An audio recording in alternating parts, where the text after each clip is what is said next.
Cadal presenta Cuarto de Hora, tu programa semanal especializado en realidad latinoamericana e internacional, conducido por Jorge Elías. El último balance de Elizabeth Salmón, la primera mujer nombrada relatora especial de la ONU para los Derechos Humanos en Corea del Norte, presenta un panorama crítico tras una década perdida, esto es entre 2016 y 2026, bajo el liderazgo de Kim Jong-un. Entre esos años, en esa década, hubo una degradación sostenida, dice el informe, no hay mejoras generales, al contrario, el control social ha aumentado mediante la tecnología. Hay aislamiento y represión, se mantiene la política de disparar a matar en las fronteras y restricciones totales a la libertad de movimiento. Nuevas herramientas de control, hay una ley de gestión laboral de 2025 que ha formalizado lo que la ONU considera trabajo forzoso estatal. Y hay propuestas, por supuesto, en ese caso la propuesta es de Elizabeth Salmón, profesora principal de Derecho Internacional en la Pontificia Universidad Católica del Perú. Elizabeth, usted ha mencionado que en los últimos 10 años ha habido un retroceso. ¿Cuál es el factor determinante que diferencia la represión actual de la de hace una década? Hola Jorge, gracias por esta invitación. Yo creo que lo que ha sucedido en estos 10 años es un continuismo de un Estado que controla a su población, de un lado, contraviniendo derechos esenciales de la misma, y de otro lado, un afán de continuar una carrera armamentística, de misiles interbalísticos, de armas nucleares, que hacen que este segundo objetivo prime sobre el primero.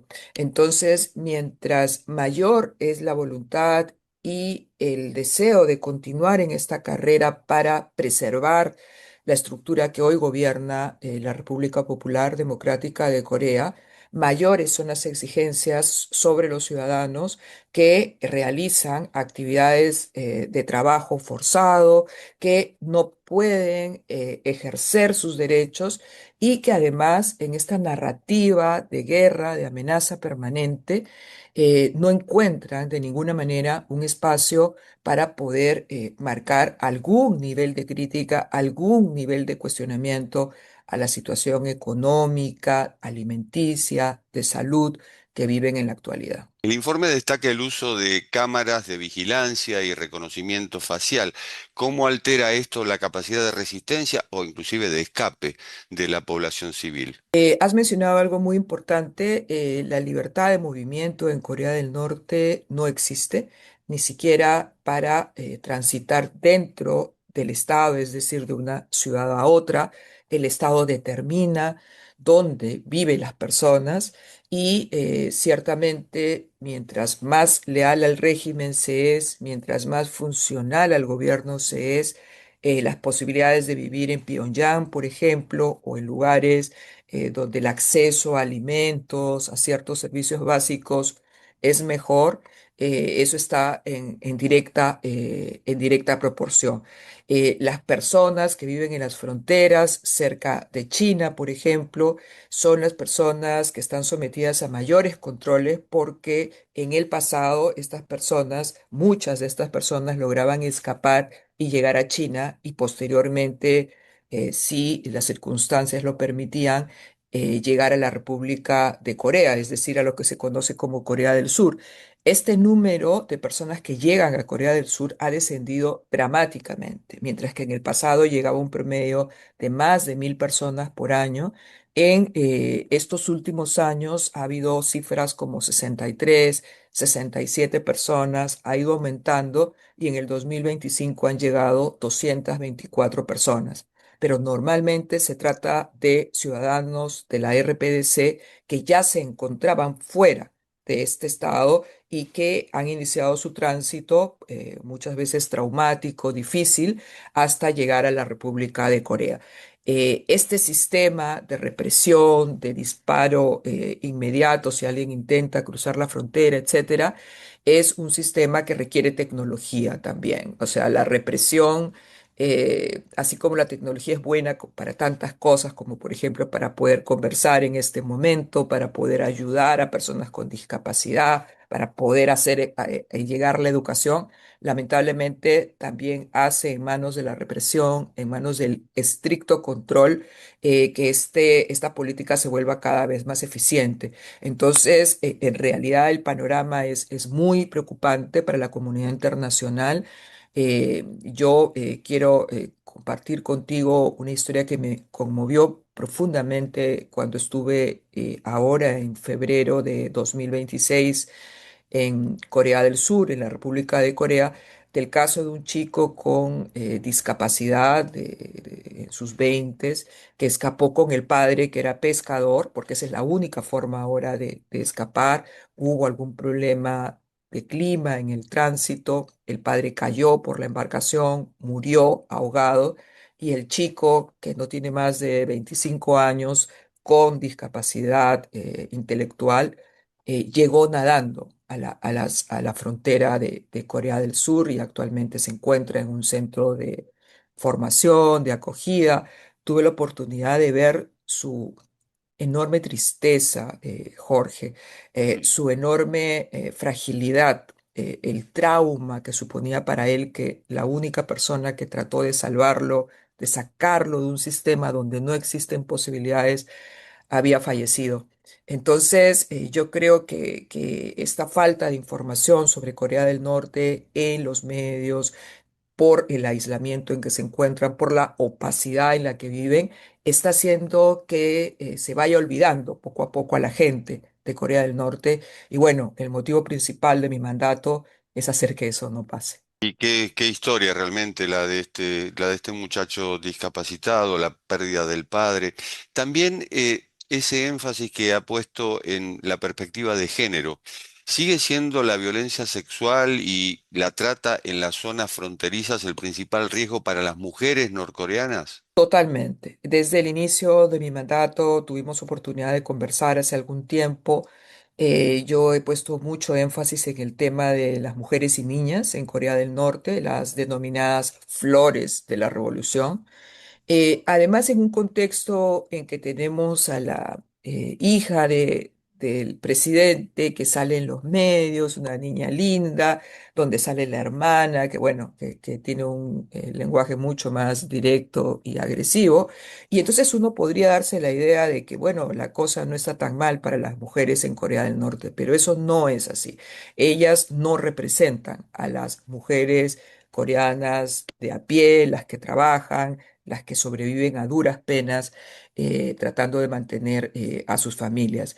La situación de las mujeres en Corea del Norte va desde el hecho de su casi nula participación política, porque en narrativa de guerra son los hombres los que adquieren mayor relevancia porque pueden usar las armas, etcétera, hasta el tema de violencia sexual y trata de personas, que es esta realmente lacra de la sociedad contemporánea, donde las mujeres que quieren salir de Corea del Norte, que pasan por China, son sometidas a la acción de lo que se llaman los brokers, estos traficantes que las llevan con engaños, las someten a temas de prostitución, a matrimonios forzados, tienen hijos, están en un limbo, tienen miedo de ser expulsadas de China y ser devueltas a Corea del Norte, muchas lo son. Y de hecho, bueno, con otros relatores de Naciones Unidas pusimos el énfasis en el caso de 11 mujeres norcoreanas que fueron forzosamente repatriadas a Corea del Norte hace casi más de un año ya. Y ese mismo día dos fueron ejecutadas y nueve condenadas a trabajo forzado, a prisión de manera permanente. Entonces, esto no es algo que se mencione simplemente para tratar de introducir una aproximación distinta, sino que creo que es algo que como seres humanos tenemos que rechazar. La violencia sexual, la trata de personas, la discriminación contra las mujeres es algo que está allí a pesar de esa fachada donde pareciera ser que el tema de la mujer es muy respetado y muy querido. Un último ejemplo que te quiero dar con esto, por ejemplo, tú sabrás que la RPDC tiene un acuerdo de cooperación militar con la Federación Rusa y ha enviado, son cifras aproximadas, 14.000 hombres a esta guerra de agresión. Ha enviado armas, municiones, a cambio de qué es algo que todavía está en cuestionamiento. Lo más probable es tecnología, se dice que se están pagando una cantidad de dinero por cada soldado que va, etcétera. Pero mi punto aquí es que estos chicos, que son estos soldados que tienen un servicio militar obligatorio de 10 años, el más largo del mundo, Mm. han sido enviados a esta guerra sin ninguna comunicación con la familia. Y nuevamente, ¿quiénes son las que han estado buscando a sus hijos? Las madres, las mujeres que han querido saber si han sido enviados, dónde están, si han muerto, si van a regresar. Entonces, el rol, creo yo, de la mujer se manifiesta en múltiples facetas y lamentablemente en cada una de esas facetas vamos a encontrar un sistema patriarcal que discrimina. Hay, hay varios puntos. Uno de ellos es la pregunta si hay desertores entre aquellos que van a la guerra justamente en Ucrania. Y el otro es el tema que tiene que ver con la repatriación forzada de fugitivos, que sigue siendo un tema espinoso. Eh, Pregunta, ¿qué canales de diálogo mantiene su oficina con las potencias regionales, digamos, para evitar que estos ciudadanos sean devueltos y devueltos a la tortura O a la ejecución o a la directamente. ejecución? Claro. Eh, en efecto, el tema es un tema muy delicado porque la mayoría de personas que ha venido saliendo, mucho menos en estos años, por supuesto, o que se encontraban antes del COVID, ha sido en China. Hoy hay otras informaciones que también señalan el envío de muchos trabajadores de la RPDC a la Federación Rusa para diversas labores, entre ellas también tecnológicas. La cibercriminalidad es una fuente de ingresos para la RPDC. Esto es sabido, constatado con cifras oficiales. Pero a lo que tú apuntas es al hecho de las personas que estando en otro estado son repatriadas forzosamente a la RPDC. Este es un drama, porque aquí hay un desencuentro eh, normativo sustancial. Para Naciones Unidas, esta repatriación forzosa a un lugar donde está sumamente documentado que van a sufrir afrentas a su integridad personal o a su vida, es violatoria del derecho internacional porque existe un principio en derecho que se llama el principio de la no devolución o del non-refoulement. Sin embargo, en diálogos con China, que ha habido la posibilidad de tenerlos, para ellos en realidad son inmigrantes ilegales y por lo tanto deben ser expulsados de China, devueltos a la RPDC y ellos no consideran que haya este riesgo de tortura o de afrenta a la vida, ¿no? Entonces, este es un tema tremendamente complicado. Hemos estado de manera pública a través de comunicados y de manera confidencial también, que a veces es una metodología más difícil de seguir, menos conocida, pero que a veces surte mejores efectos, en diálogo desde diversas unidades de Naciones Unidas para tratar de limitar esa práctica y mostrar de otro lado lo que pasa con la gente que es retornada, ¿no? Entonces, este caso de las 11 mujeres acusadas de actividades sexuales, de haber afrentado la dignidad del pueblo, termina pues en situaciones que son un drama, ¿no? La propuesta de establecer benchmarks, es decir, metas concretas para un intento de sacar a Corea del Norte de su retórica, eh, ¿puede prosperar? Es decir, que el régimen acepte ser evaluado. Una de las cuestiones que a mí me parece más importante que se conozca en la comunidad internacional es que la RPDC sí colabora en materia de derechos humanos con un mecanismo que se llama el Examen Periódico Universal en EPU. Naciones Unidas, el EPU, al que están sometidos los 193 Estados miembros, Naciones Unidas, cada 4 años y medio más o menos. Y entonces el último EPU de la RPDC fue en el año 2024. Y en el año 2024, casi el 50% de las recomendaciones que recibió fueron aceptadas por Corea del Norte. Entonces, yo creo que es importante hacer seguimiento, follow-up, a estas recomendaciones que sí fueron aceptadas, por ejemplo, en materia de educación con personas con discapacidad, por ejemplo, en términos de acceso a la salud. Por ejemplo, por primera vez en la historia, la RPDC aceptó dos recomendaciones, una de Bélgica y otra de Chile, para reducir los casos en los que se puede aplicar la pena de muerte. Es la primera vez que acepta recomendaciones en ese sentido. Entonces, yo lo que percibo, Jorge, es dos cosas. Una, que hay un temor a veces por parte de ciertos actores de hablar de derechos humanos con la RPDC porque sienten que cualquier posibilidad de reconciliación, de coexistencia pacífica se desmoronaría, lo cual creo que en el pasado ha demostrado que no es efectivo porque el evitar los temas de derechos humanos no ha hecho que la negociación prospere, seguimos con los mismos problemas y la carrera armamentística sigue y la situación de las víctimas de derechos humanos es todavía peor. Entonces, ¿qué se ganó evitando el tema de derechos humanos? Y en segundo lugar, creo que no hay que tener miedo, como dice el Papa, no hay que tener miedo de hablar de derechos humanos con Corea del Norte porque ellos mismos han aceptado el 48 más o menos por ciento de las recomendaciones, que no está mal. Digamos que hay otros que aceptan 70, 75, sí, pero tampoco está mal. Entonces, creo que lo que hay que hacer, y eso es lo que he plasmado en mi último informe de marzo del 2026, es establecer benchmarks, establecer indicadores, hacer follow-up. Y bueno, ustedes aceptaron que la maternidad los niveles de mortandad en maternidad iban a reducirse a tal cantidad. Correcto. ¿Qué es lo que han hecho? Entonces, hay que dramatizar, hay que dejar de evitar el tema.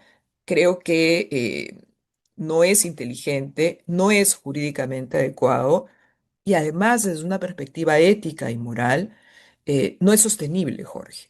¿Qué pasó Ujú. con todas las víctimas? O sea, si hay un diálogo, de estos diálogos que se mencionan, se rumorean, ¿no es así que en cualquier momento la administración Trump podría terminar hablando con la administración de la RPDC?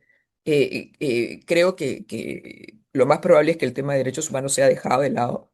Y creo que para Naciones Unidas, por el contrario, el deseo es que por lo menos se pueda plantear algunos temas para comenzar, que regrese el equipo de Naciones Unidas a Corea del Norte. No puede ser posible que Naciones Unidas no pueda entrar a Corea del Norte.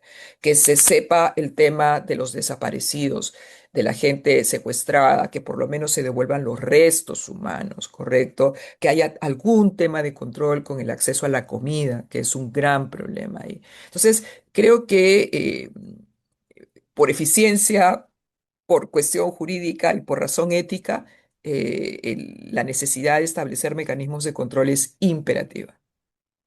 A menudo la agenda nuclear opaca las crisis humanitarias y el desafío, supongo, es convencer justamente a la comunidad internacional de que no habrá paz duradera en la península sin abordar primero los crímenes de lesa humanidad. Elizabeth, ha sido un gusto. Muchísimas gracias. Gracias a ti. Hasta pronto. Y esto ha sido Cuarto de Hora, el programa de Cadal TV que se retransmite por el canal E de Buenos Aires. Nos reencontramos en la próxima. Chao. Cuarto de Hora, tu programa sobre realidad latinoamericana e internacional, conducido por Jorge Elías, es una producción de Cadal, quien te invita a formar parte de nuestra comunidad global a favor de los derechos humanos y la solidaridad democrática internacional, donando a través de www.cadal.org. Brinda tu apoyo a favor de la causa de un mundo mejor sin dictaduras.